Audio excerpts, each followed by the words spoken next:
Well, good evening, everybody. My name is Ryan, and we are going to take another dive into the upcoming storm system that we are expecting to move into the area next week along the Tuesday and Wednesday time frame for the Great Lakes region.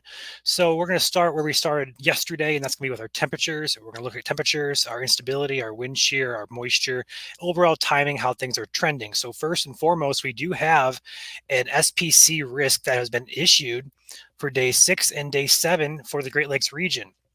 Go ahead and bring those up for you guys to see those. The yellow shaded area here in Illinois, all the way back into eastern Iowa, Missouri, Arkansas, Oklahoma. That is a 15% contour for severe weather. Now, there's no particular threat they're highlighting yet, but we are going to have to kind of narrow that down here as we get closer.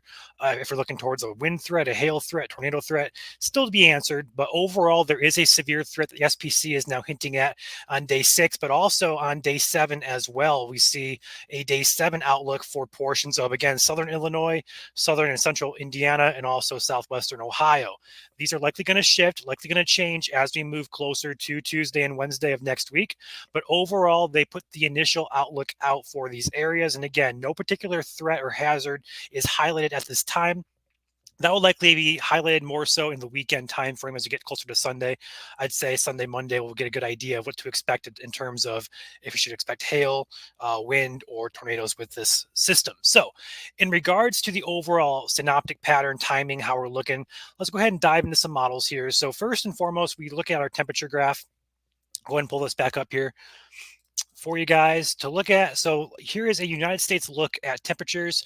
We move this through the time frame of the next couple of days. We see a little bit of a cold snap coming for Saturday. It's going to be a little bit cooler, especially further north in Wisconsin and Michigan.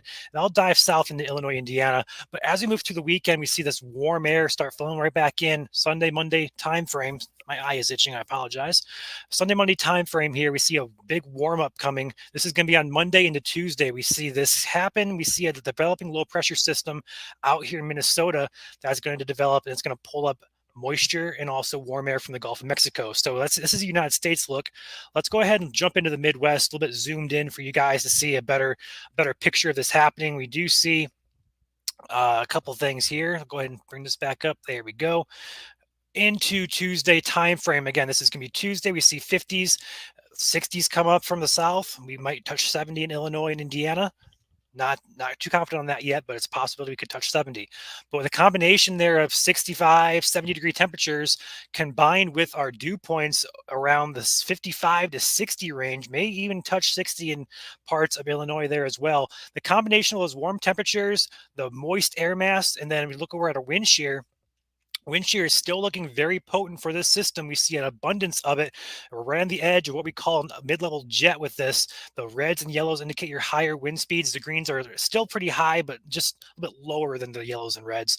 The overlap of wind shear, moisture, and also the warm air as well, it's going to create an environment that's going to spark off thunderstorms, which could be severe, in particular in those areas we just discussed in Illinois, Indiana, Ohio. Could see southern Wisconsin as well as southern Michigan hop in on this as well.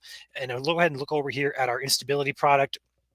We do see an abundance of instability start to fill in terms or around the Tuesday time frame here, these purple colors here especially. This is your instability. It stretches all the way back here to Oklahoma, just where the severe threat was, all the way up into Illinois, into Wisconsin, into West and South Michigan. This is going to be Tuesday night.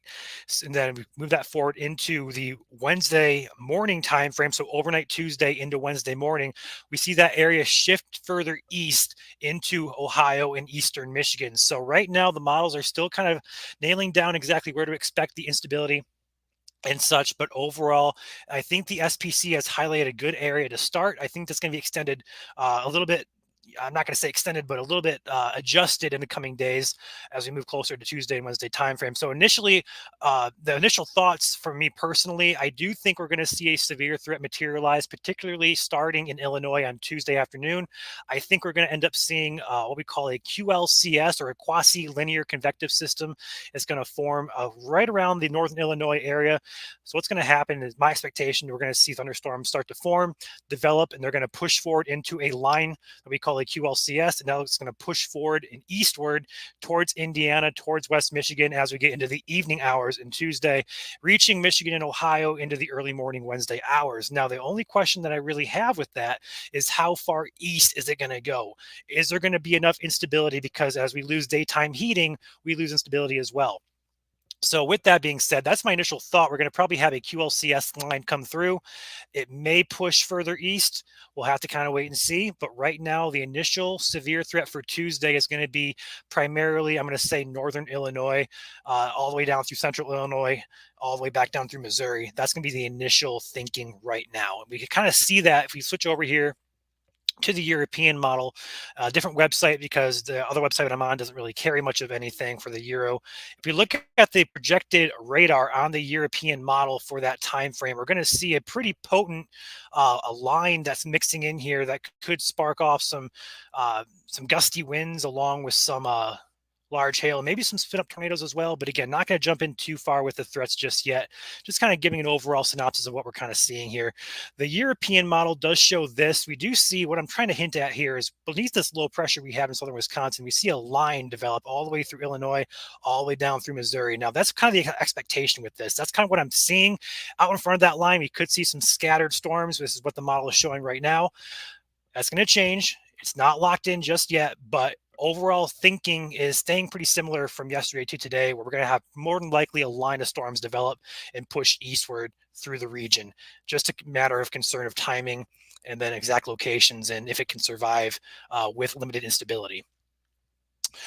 Good evening, Mike. Mike asks, is there any chance of getting severe weather in West Michigan, wind thunderstorms? I do think there is a chance. If you look back at our instability product, the instability is going to be the biggest focus for this system, and that is because the timing as it arrives in West Michigan will be right about sunset or after sunset. So it's going to become critical how instability is going to look with this. If we don't get instability, severe threats can be lowered. But right now, these models do show an abundance of it here in West Michigan, that this line could push into the West Michigan timeframe. This is at 7 p.m. It shows the axis of instability pushing into West Michigan, all the way up in toward northern Michigan as well, and also parts of the northern Wisconsin area as well. But for particularly West Michigan, yes, I do see a threat there materializing, in particular Tuesday night, and we could see another round Wednesday, although that's kind of trending down today.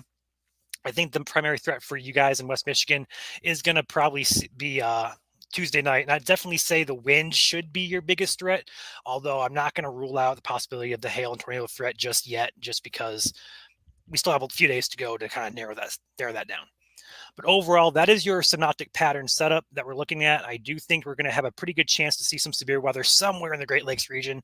And right now, I think Illinois definitely has that highest threat, just given the overall overlap of ingredients. That's all I got for you. So if anybody watching has any questions, feel free to drop them in the comments. I'll do my best to answer them. But overall, that's your synopsis. Going to be a beautiful stretch of weather Tuesday, Wednesday, reaching 60s, maybe even 70s in some spots for a majority of the Great Lakes region. So that definitely is going to be a taste of spring for sure for the majority of us. No problem, Carol. This is my pleasure doing this.